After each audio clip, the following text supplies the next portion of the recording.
Emmanuel Deschênes, bonjour. Bonjour. Vous avez été élu il y a 18 mois comme maire des Éboulements. Ça a été quoi votre première impression quand vous êtes arrivé comme maire à l'Hôtel de Ville? La première impression, c'était l'inconnu. C'était... on s'aventurait dans une aventure que je connaissais un peu, mais quand tu deviens le chef d'orchestre, là, c'est un autre game. J'ai appris à devenir maire.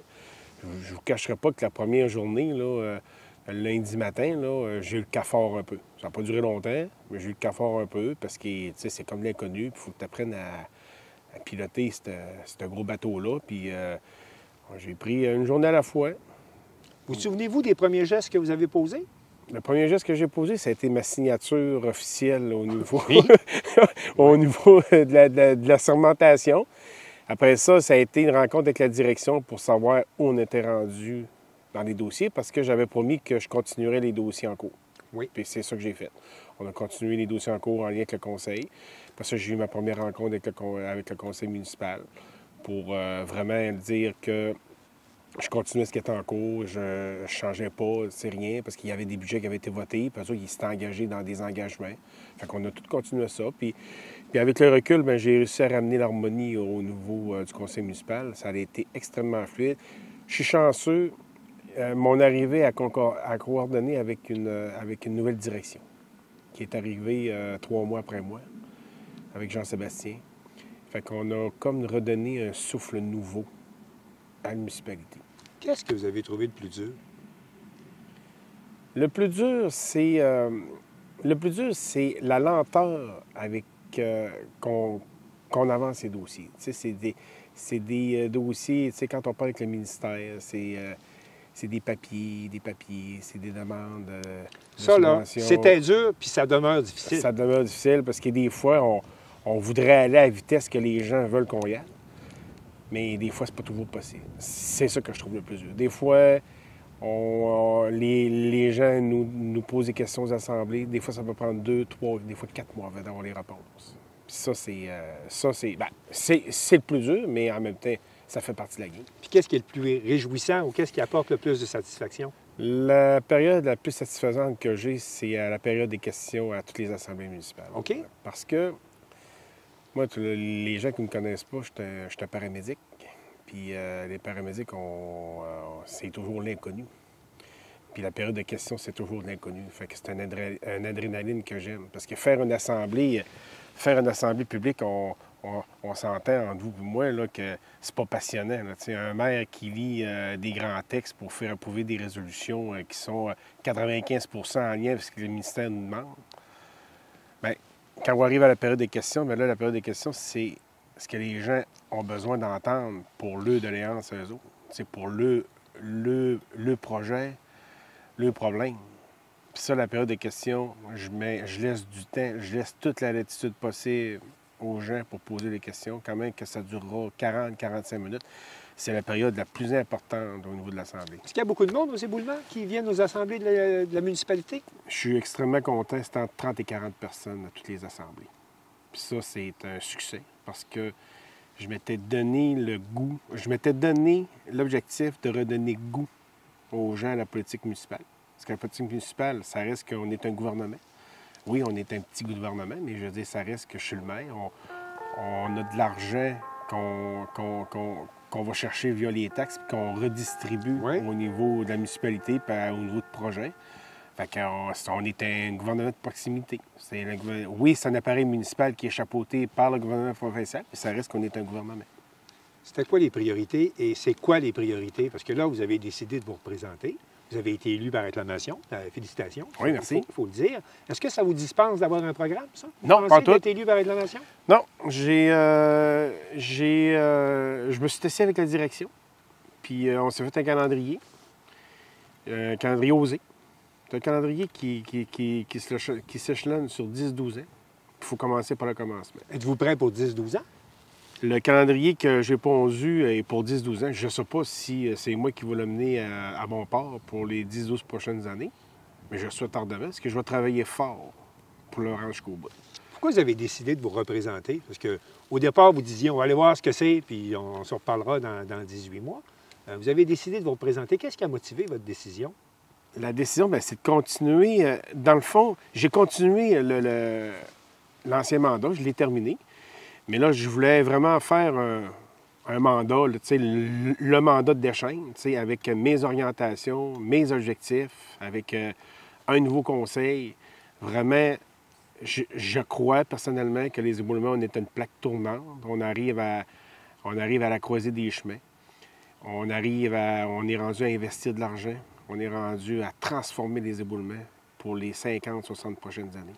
Vous parliez d'un plan là, échelonné sur 12 ans. C'est quoi vos priorités pour le prochain mandat? Prochaine priorité, présentement, ça va être une planification stratégique qui s'en vient en janvier. Ça, c'est des grands mots. Ça, c'est des grands Mais mots. Concrètement, une nouvelle caserne incendie qui s'en vient pour venir s'ajuster au schéma de couverture. qui va être coordonné par Baie-Saint-Paul? Non, la caserne incendie, elle va être coordonnée par la municipalité des éboulements, parce qu'on a besoin d'une caserne. Puis après ça, la première grosse orientation que je veux donner au prochain conseil, c'est que je veux transférer les bureaux municipaux dans la nouvelle caserne. Je veux qu'on fasse que le prochain bâtiment va être un bâtiment qui va être adapté pour les 50 prochaines années. C'est présentement ici, là, les bureaux municipaux, là, je vais prendre une parole du premier ministre, sont dans une camisole de force. Là. Tous les tiroirs, toutes les garde-robes ont été... Il n'y a plus de place. Puis on grossit toujours. Fait que là, on est rendu à avoir des belles installations flambant neuves. Fait que on va travailler le dossier avec le prochain conseil. Mais en quoi, là, la construction d'une nouvelle caserne, c'est sûr, ça va assurer plus de protection pour les citoyens, mais un nouvel hôtel de ville, ça donne quoi, ça, aux citoyens? Ça va donner une accessibilité en ramenant les bureaux sur le plancher en bas. Puis comme je vous dis, si on est dû pour agrandir les locaux, on est dû pour une modernisation des locaux. Fait que, on ne peut plus moderniser ici. Le bâtiment il est saturé, on ne peut plus grandir. Tout a été conceptisé au maximum. Fait qu'on est rendu à des nouvelles installations pour les prochaines années. D'autres priorités? Priorité, oui. On est rendu aussi à moderniser le bâtiment de la patinoire ici. La cabane. La cabane de la patinoire. La cabane, OK. La maison des jeunes, c'est rendu ici à un pôle central avec le hockey Cossum, la maison des jeunes...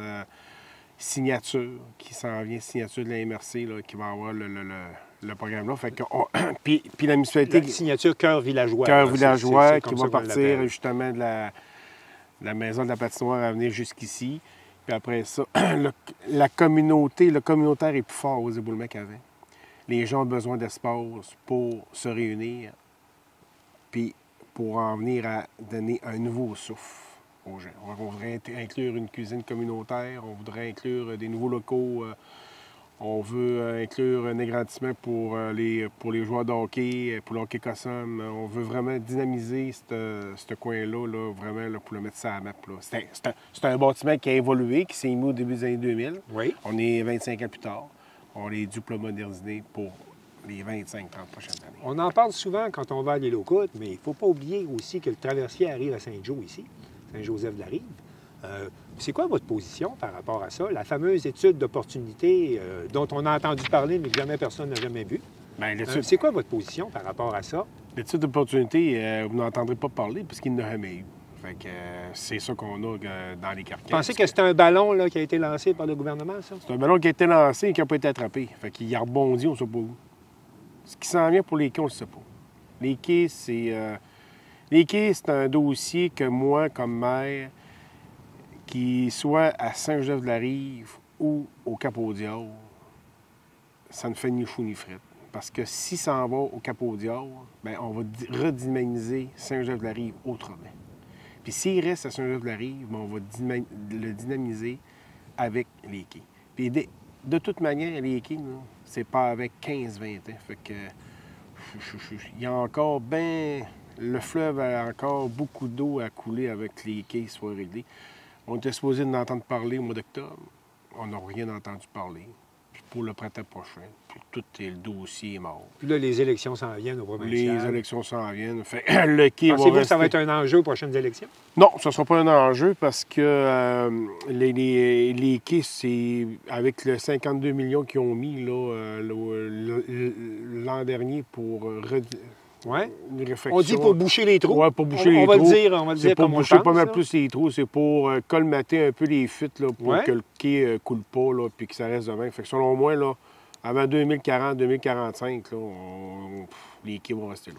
Vous avez beaucoup de projets. Est-ce que ça va avoir des incidences, ça, sur le taux de taxation, qui est quand même assez élevé ici? Non, le taux de taxation n'est pas élevé. Il ne faut pas voir le taux de taxation. C'est le taux de dette qu'il faut vérifier. Notre taux de dette est extrêmement bas. En plus, on a une grosse valeur foncière et on n'a presque pas de dette. C'est l'avantage qu'on a. Donc, vous pouvez développer sans augmenter le fardeau fiscal pour les contribuables. Le fardeau fiscal, vous pouvez faire ça? Bien, le fardeau fiscal, il va... Là, on s'attend à avoir une grosse augmentation de la valeur foncière. Parce qu'il y a des terrains qui se vendent à prix de fou sur le territoire. Il y a un dynamisme ici qui est surprenant. On pense que ça va arrêter, puis ça n'arrête pas. Il y a des transactions, les valeurs des propriétés augmentent.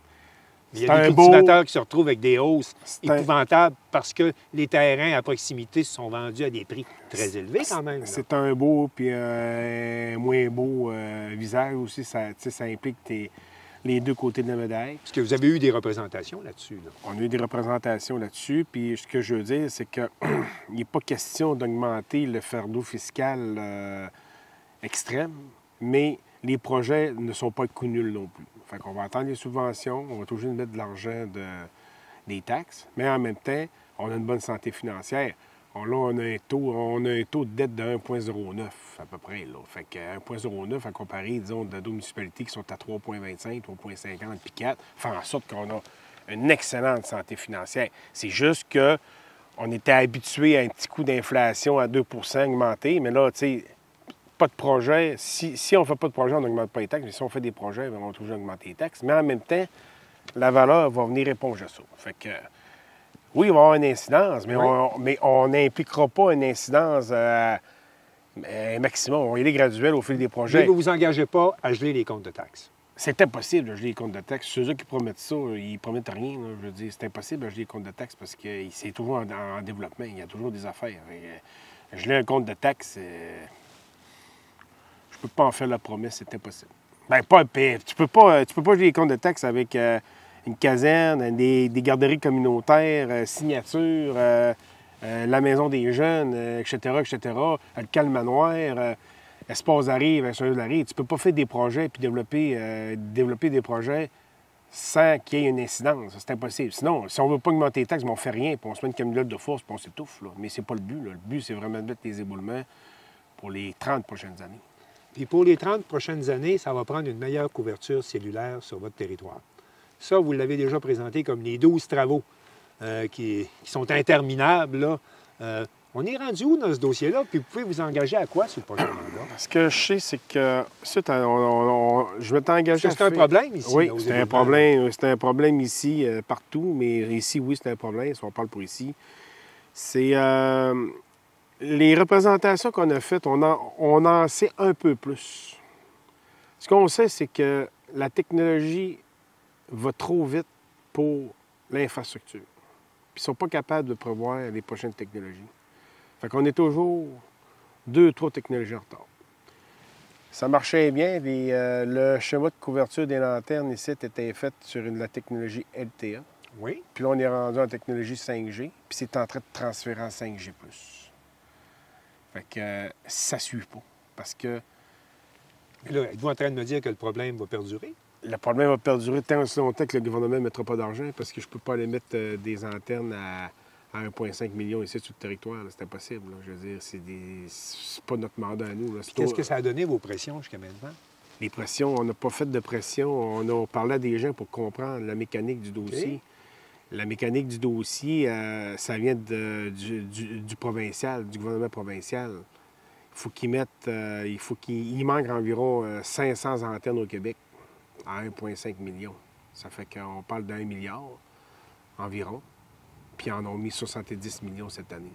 Ça fait qu'il va y avoir à peu près une trentaine d'antennes qui vont être installées au Québec. Donc, vous avez le parti qu'il va falloir prendre votre mal en patience. Les prochaines élections s'en viennent. On va voir c'est quoi qu'ils vont nous promettre. On ira faire des représentations. Un des dossiers qui a fait l'actualité dans les dernières semaines, c'est le dossier du traitement des eaux usées. Il semblerait que vous aviez mis un terrain en réserve qui est juste à côté du musée maritime de Charlevoix. Puis là, il y a de l'opposition. Comment vous allez gérer ça? Je me suis engagé à travailler le dossier La réserve au niveau du musée maritime, là, ce n'est qu'une réserve publique. On aurait pu pas le faire. Ça, on peut l'expliquer. Là. La réserve, c'est la ville dit, ce terrain-là, on le met en réserve. Peut-être qu'on va faire quelque chose dessus, mais c'est nous qui avons en première option sur le terrain. Exactement. Okay, c'est ça, exactement. Okay. C'est une réserve. Puis ça dure 2 ans, renouvelable pour deux autres années, pour un maximum de 4 ans. Mais là, les gens du musée n'avaient pas été consultés là-dessus? Oui, les gens du musée avaient été consultés. Avant que vous fassiez la réserve? Tout a été... On n'a pas fait rien dans les... On n'a pas fait rien au niveau du musée, là. On n'a rien caché. On était transparent depuis le début. On les a tout le temps rencontrés. Ils savaient toujours ce qu'on s'en allait. Puis là, la suite, ça va être... La suite, c'est que je veux pas d'usine de traitement des eaux de Gruyère au niveau de Saint-Jean-de-la-Rive. C'est un village, c'est pas une ville. Pas question qu'on y aille transformer l'entrée du village ou la sortie du village, prenez-le comme substance, ce que vous voulez. Puis il n'est pas question qu'on taxe les gens de 2000 $ par unité pour traiter les eaux usées. Alors, la solution va passer comment? La solution va passer par un plan D, qu'on travaille fort pour avoir un plan D. J'espère être capable d'annoncer des bonnes nouvelles là-dessus. Et ça fait-tu partie des priorités de votre prochain mandat? Ben oui, ça fait partie des priorités. On n'a pas le choix. On peut pas, on est rendu au bout là, avec le ministère. Tu sais, le dégrilleur, là, ça ne marche plus. C'est plus un système adéquat pour traiter les eaux usées. Puis on a une génétique particulière sur Saint-Jean-de-la-Rive. On est enclavé par des milieux humides, on est enclavé par un glissement de terrain. Il ne faut pas oublier que la pointe de Saint-Jean-de-la-Rive, c'est la fondation des éboulements. Pour faire un petit peu d'histoire, en 1683, il y a eu les éboulements. Le Maudit. Le Maudit, c'est la pointe du quai là, qui a été créée avec les boulis qu'il y a eu. Puis les côtes à Godin qui sont fermées, là, bien, c'est le dernier soubresaut là, de l'éboulis de 1683. Là. Fait que, c'est un terrain particulier, c'est des zones particulières de mouvement de sol, de milieu humide, de la montée des eaux au niveau du gouvernement pour les eaux de 100 ans avec le fleuve. Fait qu'il y a plein de défis. Ce que vous me dites, c'est que ça ne sera pas à Saint-Joseph-de-la-Rive. Les eaux usées? Oui. Oui, ils vont se faire sur la rive. Ils vont se traiter là. Mais on aurait trouvé, parce que cette semaine, on a rencontré notre chargé de projet au niveau de la FQM, qui est dans le dossier avec nous. Fédération québécoise des municipalités. C'est ça, exactement. Puis elle est venue nous rencontrer. On est allé montrer le site à côté du musée? Qu'on voudrait avoir. Je ne dis pas ce qu'il est, le site. Mais c'est pas celui à côté du musée? Non. OK. Non, j'ai dit... elle m'a demandé, elle dit, on va-tu voir le site du musée? Non, j'ai dit non. J'ai dit, je veux pas y aller au musée. J'ai dit, c'est le dernier recours. J'ai dit, je veux pas y aller. Fait qu'on va tout faire pour pas aller là. Fait qu'on va tout mettre nos chances sur le site qu'on a trouvé. Et ça va se régler dans le prochain mandat? Ah, ça va se régler prochainement. Là. C'est sûr et certain que c'est réglé dans le prochain mandat. Moi, je m'attends à ce que le traitement des eaux usées, ça commence à la fin du prochain mandat. Maintenant, une question qui revient souvent, là. La côte à Godin. La côte à Godin, c'est un dossier qui est fermé ou c'est un dossier qui est encore ouvert? C'est un dossier qui est extrêmement complexe. C'est un dossier que les demandes de subvention sont faites d'une manière qu'on soit toujours refusé. Ils ne vous reconnaissent pas comme terrain, comme chemin provincial, donc c'est un chemin municipal, la côte à Godin. Fait que là, moi, on va attendre le prochain conseil qui s'en vient. Le dossier est toujours d'actualité. Oui. On a checké avec les MRC pour avoir les opinions. Il faut comme changer la donne. Il faut comme peut-être refaire un tracé, peut-être l'ouvrir à l'année. Ou peut-être mettre une croix dessus? Ou peut-être mettre une croix dessus. On n'est pas rendu là. Je ne veux pas mettre de croix dessus, parce que je pense que c'est un tronçon qui est quand même important pour les gens. Ça va découler, je vous dirais, là, les quais, là, ça va découler avec les quais. Si les quais sont annoncés à Saint-Joseph-de-la-Rive, je pense que le timing va être bon pour les côtes à Godin. C'est mon feeling à moi. Prenez pas ça pour du cash, c'est mon feeling. Tu sais, maintenant, on a un feeling comme politicien. Tu sais, la politique, c'est un sport extrême. Des fois, on a un feeling. Là. Puis le feeling, je me dis que si les quais sont annoncés à Saint-Joseph-de-la-Rive, selon moi, on aurait des bonnes chances pour faire ouvrir ça parce que... Mais on ne sait pas quand. On ne sait pas quand. Ça, c'est impossible à promettre. Là. Puis plus on retarde, puis plus ça va coûter cher. Fait que, parce que les coûts augmentent. On est en train de faire une mise à jour. C'est, faut-tu l'ouvrir à l'année? Faut-tu refaire une configuration? On est-tu rendu à faire évaluer les coûts pour savoir comment ça coûte, vraiment? On peut-tu... il y a plein de scénarios. Mais là, Présentement, on se concentre sur les élections. On va attendre le prochain conseil. Le prochain conseil, on va voir c'est quoi leur vision, c'est quoi leurs idées là-dessus. On va voir. Question d'argent, on ne mettra pas 10 millions.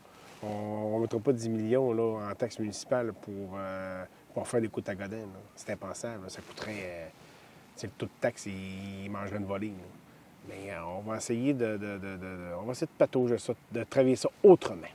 Bien, parlant d'élections, vous me disiez tantôt que l'harmonie était revenue au Conseil. Mais on regarde comment ça se présente dans les différents districts ici. Là. Il y a toute une série de luttes là, comme telle ici. Il y a du monde qui sont partis de leur district pour aller contre quelqu'un qui siégeait déjà au conseil municipal. C'est-tu juste de l'intérêt pour la politique municipale? Bien, il y a des comptes à régler aux éboulements. Ça, il n'y a rien de mieux de poser la question aux conseillers qui sont en question. Parce qu'il y en a partout, ça se bat, là, ça va se battre aux éboulements. Ce qui est plaisant, c'est que présentement, il y a un dynamisme que ça fait plusieurs années qu'on n'a pas vu. Puis c'est les électeurs qui vont en sortir gagnants suite à ça. Parce que les gens, les aspirants conseillers... font des promesses. ...vont devoir aller vendre leur salaire à la population pour se faire élire. Mais ça, c'est stimulant, c'est encourageant. Je me le fais dire, hey, c'est le fun. Les gens viennent nous voir, viennent nous expliquer leur vision. Puis c'est suite aux élections qu'on va voir quel visage la municipalité va avoir. Mais vous n'avez pas peur de vous retrouver avec beaucoup de promesses qui auront été faites, avec des conseillers qui voudront réaliser ça, avec une marge de manœuvre qui n'est quand même pas infinie? Les promesses, on va toutes... Quand les conseillers seront en poste, ouais. On va faire un caucus. On se fera des priorités. On va pouvoir l'intégrer dans votre plan pour les 10 prochaines années, vous pensez? On va pouvoir l'intégrer. Il y a à peu près 5 à 6 sur un budget de 4,7 millions. Il y a un 5 à 6 ce qu'on peut débattre. Fait qu'on va débattre, puis on va prendre des projets. Il faut envoyer 10 idées pour en faire une. Puis c'est ça qui fait que c'est dynamique. Si on n'a pas d'idées, on meurt. Mais qu'avec des idées, on est capable de faire avancer beaucoup, puis très loin.